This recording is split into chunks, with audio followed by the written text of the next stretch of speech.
Big shout out to Rebecca and Sophia. They are my two favourite ARC girls.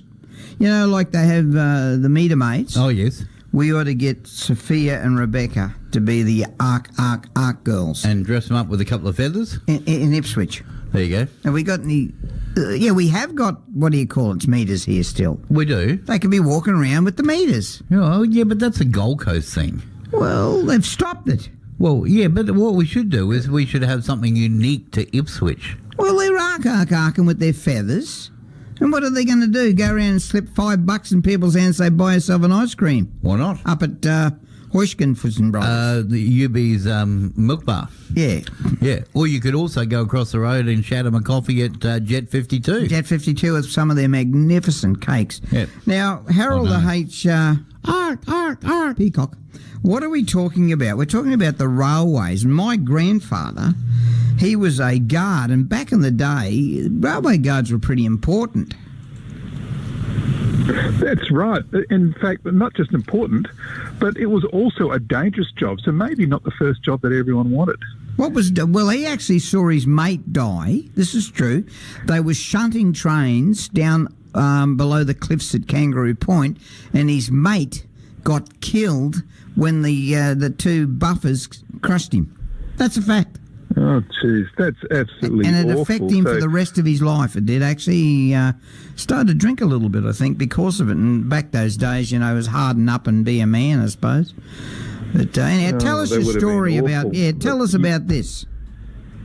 Yeah, look, it's back from in the first half of last century, because a cleaner in Ipswich, like I said, was a dangerous job. So maybe we can get the ARC girls out cleaning cars in the streets. I don't know. But in the first half of the century, cleaners for carriages and trains was considered a good job for young men to start their railway careers. Oh. Now, they were typically 17 to 19 years old when they started. Right. They could work their way up through the railways if they survived. You see, in 1941, 19-year-old Ronald Maguire, he was a cleaner in North Ipswich for over a decade. His father had actually been the licensee of the Breakfast Creek Hotel. Wow. Now, young Ronald, he had been the wheelbarrow and sack race champion of Walloon. But in 1941, while working on the turntable, that's what turns the trains around, his foot got stuck between the turntable and a rail, and his big toe was horribly crushed. It was so bad that he was rushed to hospital. Can I just stop you there for a second? What did the little boy say when the train ran over his toes? Toot, toot, tootsie, goodbye. Keep going. Yeah, well, in this case, he was later a fireman on a train when that train crashed into another one. So he survived disaster to disaster. Then there was young William Murphy from Bundamba, and he was a walking disaster. He was also cleaning at the turning shed in 1929 when he slipped and fell. And his right thumb was so badly lacerated that he had to be taken to hospital. Now, William changed jobs, got married, moved to Ellenborough Street and went down to coal mines. But that didn't help because that same right hand got caught in a wagon and his middle finger was so badly cut up that he again had to go to hospital. Now, by this time, he was down to just 3 fingers on that hand.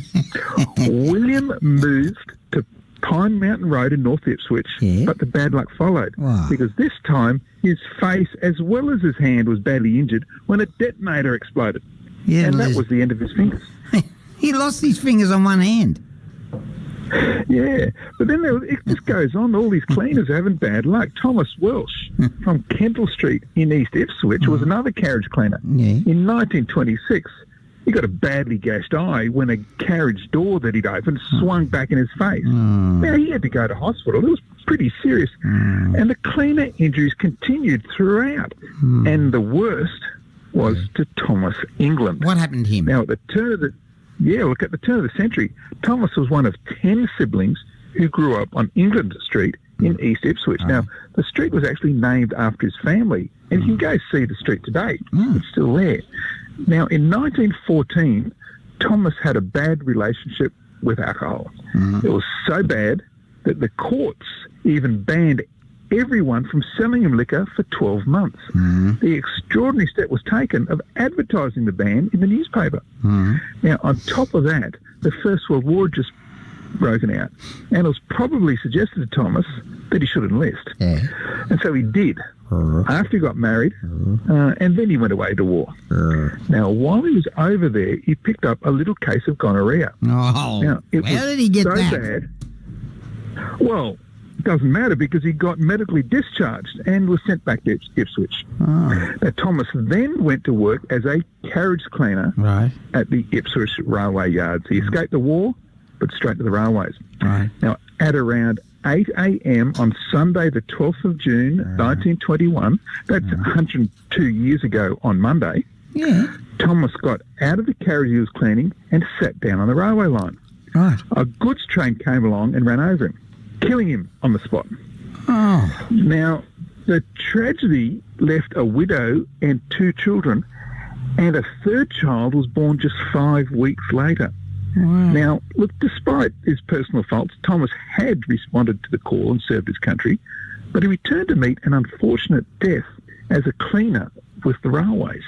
And like I said, in the first half of last century, Danny, a cleaner in Ipswich definitely wasn't the highest paying job, nor was it the safest. So we should all be thankful for the jobs we got, even you sitting in there in West Burma Radio. Well, now, listen here, mate. Cleaners, rubbishmen, they're very important because without them, our hygiene levels go down and there's more disease. I think they're very important cleaners. And Absolutely. Look what happens when there's a strike or then when there's a flood and things don't get picked up. Yeah. We're in trouble. It's an important job. It is. And look, I just think your stories are above and beyond. They're just up there with some of the best. So we appreciate your time. Now, how can we get to hear this story? Yes, go online on the internet and go to historyouthere.com. You can also see links on Facebook, Instagram, Twitter, all those, but historyouthere.com. And come on, girls. Get out back and I want more arcing going on. I need more arcing happening. I need videos on historyouthere.com running down through the beach, through the woods. Arc, arc, arc. Like that and really having fun. And then we want to make people see you on our very famous Facebook page, History Out There. Well, it's not ours. It belongs to Harold H. Historyouthere.com. Good on you, Harold. Thank you, Danny. And anytime you want to be the cleaner here, you can. We pay good wages, $29 an hour. Really? Oh, I That's haven't discussed that's it above with you. minimum. Haven't discussed it with you yet, but if you can Okay, do it. we'll check We can that do out. a shift as well. All right. Thank you so much.